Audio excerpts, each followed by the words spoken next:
Have you ever received any money from your grandfather? The man's voice was quiet, almost afraid of the answer. But the question hit me harder than the heat ever could. We were standing under a white charity tent in Miami, the air thick with humidity and the smell of wet concrete weeks after the storm. I had been handing out bottled water to families who lost everything, wearing the same donated t-shirt and worn jeans I'd slept in for days. When I looked up, this older man in an expensive suit was staring at me like he'd just found someone he thought was dead. I shook my head. "No," I said honestly. I didn't even know I had a grandfather. Before I continue, thank you for being here with me. If you've ever felt betrayed by the people who were supposed to protect you, your support, with a like, a comment, a share, or a subscribe truly means a lot to me. I read every message with genuine gratitude. His face went pale, the color draining so fast I thought he might sit down. He stepped closer, lowering his voice. "My name is Victor Maddox," he said. "I'm your mother's father. My mother's father." The words didn't land cleanly. Growing up, I'd been told he wanted nothing to do with me, that he blamed me for my mom's death, that asking questions would only reopen wounds. I'd learned to survive without answers. I told him I needed to keep working. Families were waiting. He nodded, stunned, and stood there quietly while I finished my shift, watching me help strangers like it mattered. That night, sitting on a thin cot in the shelter gym, I replayed his question over and over. Money, trust, grandfather. None of it matched the life I knew. After my dad died, my stepmother Diane became my legal guardian. She always said money was tight, that I needed to work harder, expect less, and be grateful. I believed her. I worked part-time jobs from 16. I skipped college because it was too expensive. I wore hand-me-downs while my stepsister got private school and new clothes. The next evening, I met Victor for dinner at a small hotel restaurant near the ocean. He showed me transfer records. $10,000 deposited every month since I was a baby. A trust fund in my name that should have totaled over $3 million by now. I stared at the numbers until they blurred. "I never saw any of this," I whispered. Victor's hands shook as he closed the folder. "That's why I flew here," he said. "Because if you never received it, someone else did." In that moment, my entire past shifted. Every excuse, every sacrifice, every time I was told there wasn't enough, it all snapped into a single terrifying question. Who took my life before I ever got to live it? I went back to the shelter that night, unable to sleep, listening to the breathing of dozens of people around me. I wasn't just homeless after a storm. I was homeless after years of quiet theft. And the people responsible were the ones who tucked me in at night and told me I was lucky. I thought the worst thing had already happened to me. I had no idea this was only the beginning. When Victor asked me to tell him everything, I didn't know where to start. Because my childhood was a chain of small humiliations that always came with a smile. Diane never hit me. She didn't need to. She used scarcity like a leash. If I wanted anything, she made me earn it twice. If I questioned her, she made me feel guilty for existing. My mom died when I was 5. I remember her perfume and the way she sang when she made pancakes. After the funeral, Diane moved into our house with my dad like grief had opened the door for her. Within a year, she became the woman in charge of every decision. She was the one who told me my grandfather didn't care. "Victor Maddox is a cold man," she said, when I asked at 10 years old. "He blamed your mother for leaving the family business. He won't even say your name." So I stopped asking. I focused on surviving. The rules were always changing. Diane said I could play soccer. then made me quit because the uniform cost too much. She said I could take art classes, then told me the school needed donation money, and we didn't have it. But there was always money for my stepsister Kendra, money for her dance competition fees, money for her phone upgrades, money for her smile. When I turned 16, Diane handed me a list of chores and a part-time job application. "If you want extras," she said, "you pay for them." That's how real life works. I believed her because I wanted to believe the world was fair, even if my house wasn't. After my dad died 2 years later, Diane became my legal guardian. She sold our home and moved us to a smaller rental. She told me it was necessary. She told me I would understand when I was older. She made me sign papers I didn't read. I remember the sound of her pen scratching across forms while she kept her hand over the top line. Victor listened without interrupting, his face tightening with every detail. When I finished, he set down his water glass and said one sentence that made my stomach drop. Diane was not supposed to have access without oversight, he said. He opened his laptop and turned it toward me. On the screen were transactions. Neat and brutal. Withdrawals. Transfers. Checks. All signed by Diane as guardian and co-signed by a bank officer who should have required additional approval. Over the years, Victor said, voice steady but sick, she drained it, slowly enough to avoid alarms. Then faster after your father died. My throat went tight. So every time she said there wasn't enough, I couldn't finish. Victor nodded once. She was lying. The shame hit me in waves. Not shame for being poor. Shame for trusting. Shame for believing I deserved less. I thought about my first job cleaning tables at a diner. Hands cracked from soap. I thought about the scholarship forms I never submitted because Diane said they were pointless.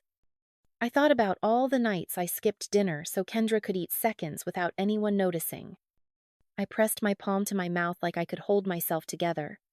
Why didn't anyone stop her? Victor's eyes flashed with anger. Because she hid behind legal paperwork, he said. And because I was wrong to believe the people around you were protecting you. He paused, then looked at me like he was seeing the child he never met. Kinley, he said, voice breaking slightly. You were never supposed to struggle like this. I laughed once, bitter and small. But I did. Outside the restaurant. The ocean kept moving like it didn't care. I walked with Victor along the sidewalk until we reached a bench. And I sat down hard. My hands were shaking. My stomach hollow. I don't know what to do, I whispered. Victor's voice turned firm. We get you safe first, he said. Then we get the money back. Safe. The word felt unfamiliar. Because for the first time, my survival wasn't my responsibility alone. And for the first time, the people who built their comfort on my scarcity were about to face someone stronger than their lies. We didn't go to Diane's house right away. Victor said timing mattered. Evidence mattered more. So, for 3 days, while I slept on a borrowed couch in a quiet condo Victor had arranged, his attorneys worked through records that had my name on them, but never my consent.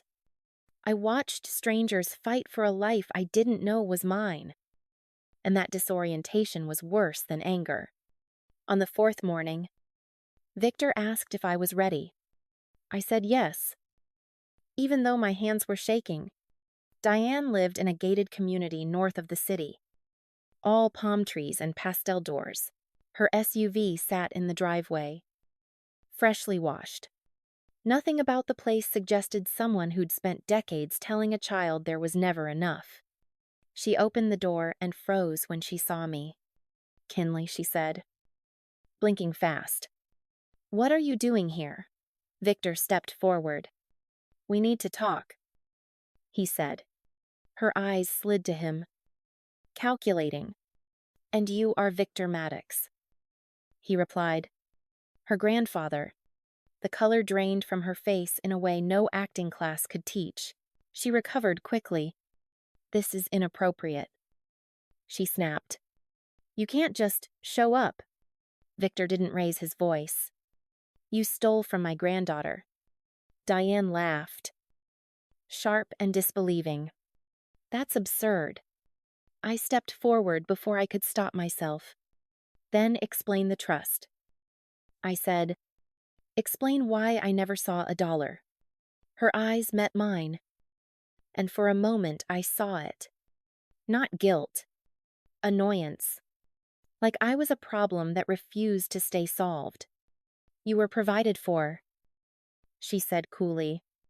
Food, shelter, education. You drained $3 million. Victor said, holding up a folder. We have the transfers. Diane crossed her arms. I managed funds. She said, that's what guardians do. Victor opened the folder and slid a page onto the entryway table. Guardians do not buy lakefront property in their own name, he said. They do not fund private accounts. They do not pay for another child's tuition with restricted trust funds. Diane's jaw tightened. You don't understand the sacrifices I made. That sentence broke something in me. I laughed. Not loud. Not proud. Just a sound that escaped. You used my money to build your life. I said, and you told me to be grateful. Her voice rose. You would have wasted it. I felt my chest burn. I was homeless. She flinched. Just slightly. Victor's voice turned lethal calm. You will return every $1, he said, or we will proceed with criminal charges. Diane shook her head, smiling thinly. You won't, she said. Too much time has passed. And who would believe her? She has nothing. I realized then how safe she thought she was. How many times people had looked the other way because I was quiet. Because I didn't know the right language. Because I didn't matter to them. Victor leaned closer. Everyone will believe her, he said. Because we have records. Witnesses. And your own signatures. Diane's confidence cracked. You're lying. Victor pulled out his phone and played a voicemail. Diane's voice. Years younger. Instructing a bank clerk to bypass additional authorization because the child doesn't need to know. The sound filled the doorway. Silence followed. I felt something collapse inside me. Not relief. Grief. For the years I thought I was the problem. For the nights I worked myself sick, believing poverty was my fault. Diane's eyes darted around. Searching for control. Kinley, she said suddenly. Soft again. You know I loved you. I stepped back. You loved what I gave you. I said, you didn't love me. Victor closed the folder. Our attorneys will be in touch, he said. Do not contact my granddaughter again. We walked away before she could say anything else. In the car. My body started shaking so hard I couldn't speak. Victor pulled over and handed me a bottle of water. I didn't imagine it. I whispered. No, he said. You survived it. As we drove away, I understood something that hurt more than the theft. People saw. They just didn't intervene. And that realization hurt deeper than any lie Diane ever told. The first letter went out before the week ended. Victor's legal team moved with a precision that felt unreal to watch. Notices to the bank. Preservation demands to Diane's accounts. Requests for internal audits that forced people to choose between honesty and indictment. Every envelope carried my name in bold. As if the world was finally willing to spell it correctly. The bank called the next morning. They asked to clarify discrepancies. Victor put the call on speaker. "There's nothing to clarify," he said. "Your institution approved restricted transfers without required safeguards." The line went quiet. Then apologies began. Careful ones. Corporate ones. By afternoon, an investigator from the State Financial Crimes Unit requested an interview. They wanted my story. In my words, I sat in a bright office with a recorder on the table and told them everything. From the first chore list to the last night I slept in my car after the storm. I didn't cry. I didn't minimize. I just told the truth. When it was over, the investigator nodded slowly. "You were exploited," she said. "Systematically." That word mattered. It meant this wasn't a misunderstanding. It was a pattern. The next wave came from people I didn't expect. Former neighbors, old teachers, a bank clerk who had quit years ago. They started emailing Victor's team, saying they remembered things that felt wrong at the time. Papers Diane rushed them through. Conversations she shut down. A culture of "don't ask." Diane's lawyer finally called. He sounded tired. "My client is willing to discuss a settlement," he said. Victor didn't hesitate. "We're not discussing," he replied. "We're recovering." I watched Diane unravel from a distance. Her social media went dark. Her house listing appeared online, then vanished. Rumors swirled that accounts were frozen. Kendra posted a vague message about betrayal and deleted it an hour later. For the first time, Diane wasn't controlling the story. Reporters reached out next. Not tabloids. Financial journalists. They asked about the trust. About oversight failures. About how often guardians misuse funds without detection. Victor handled most of it. But one reporter asked specifically to speak with me. I agreed. We met in a quiet cafe. She didn't push. She listened. "I don't want revenge," I said. "I want people to stop assuming the quiet kid has nothing to lose." The article ran 2 days later. It didn't name Diane at first. It focused on gaps in protection and the cost of silence. By the end of the week, the comments filled with people sharing similar stories. I wasn't alone. I had never been. In the middle of it all, Victor took me to a small office overlooking the water. "This is yours," he said, handing me a folder. Inside was a housing lease in my name. Prepaid for a year. Close to a community college and a job center. Temporary, he added quickly, "until you decide what you want." I stared at the papers. Chest tight. "You don't have to, I know," he said. "I want to." That night, lying in a clean bed that was mine, I felt something I hadn't felt since my mother died. Safety. Not because someone rescued me, but because the truth had teeth now, and it was biting back on my behalf. The settlement conference took place in a federal building that smelled like disinfectant and consequences. Victor sat beside me in a navy suit that looked like armor. Across the table, Diane looked smaller than I remembered. Not because she had changed, but because the room no longer belonged to her. Her lawyer whispered in her ear. She nodded too fast. Eyes darting like she was still looking for a shortcut, the mediator opened with the facts. Not emotions. Trust accounts. Guardian duties. Unauthorized transfers. A timeline that made Diane's excuses feel childish. Diane's lawyer tried anyway. My client acted in what she believed were the child's best interests. The mediator's eyebrow lifted. "The child was homeless," she said. "Explain how that served her interests." Diane's mouth tightened. "She's exaggerating," she muttered. I leaned forward. "I slept in my car," I said quietly. "After the storm, With a trash bag over the window, Diane flinched. Just once. Then hardened again. You always were dramatic. Victor's voice cut in. Calm and final. That's enough. He slid a document across the table. A proposed restitution plan. Sale of Diane's lakefront property. Liquidation of investment accounts. Garnishment of wages. A lien on her home. It was thorough. It was inevitable. Diane's lawyer skimmed, then swallowed.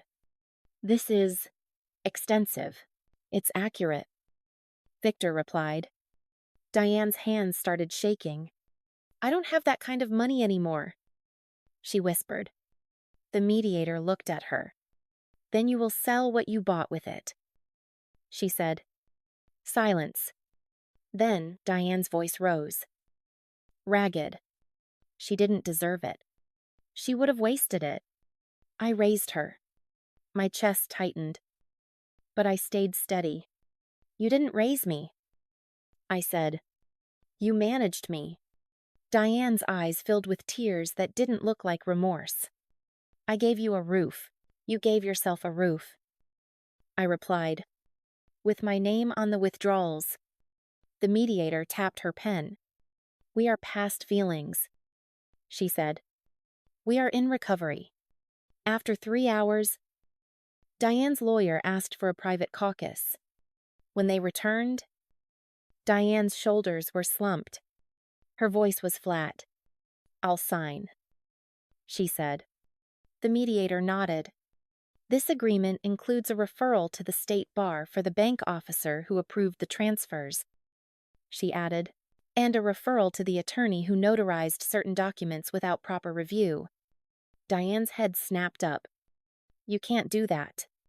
The mediator's gaze didn't move. Watch us. Diane signed. When the pen lifted, the room changed. It wasn't joy. It was gravity shifting back into place. Outside the building, Victor exhaled like he'd been holding his breath for years. It's not all back yet, he said, but it's coming. I nodded, but my mind was on something else. Not the money, the life. What do you want to do now? Victor asked gently. I looked up at the sky, bright over Miami, and felt the strangest thing. Choice. I want school, I said. I want to study emergency management or public policy. I want to build systems that don't let kids fall through cracks. Victor's eyes softened. Then we'll make that happen, he said. I shook my head. Not because you're buying me a life, I replied. Because you're giving me a chance to build one, that night, back in my apartment. I opened a notebook and wrote my name at the top of the page in careful letters. Like I was practicing ownership. Kinley Maddox. For years, Diane had treated my name like a tool she could use to sign checks. Now it belonged to me again. And if you stayed with Kinley through this, thank you. If this story meant something to you, your support with a like, a command, a share, or a subscribe truly helps. And I read every message with real gratitude.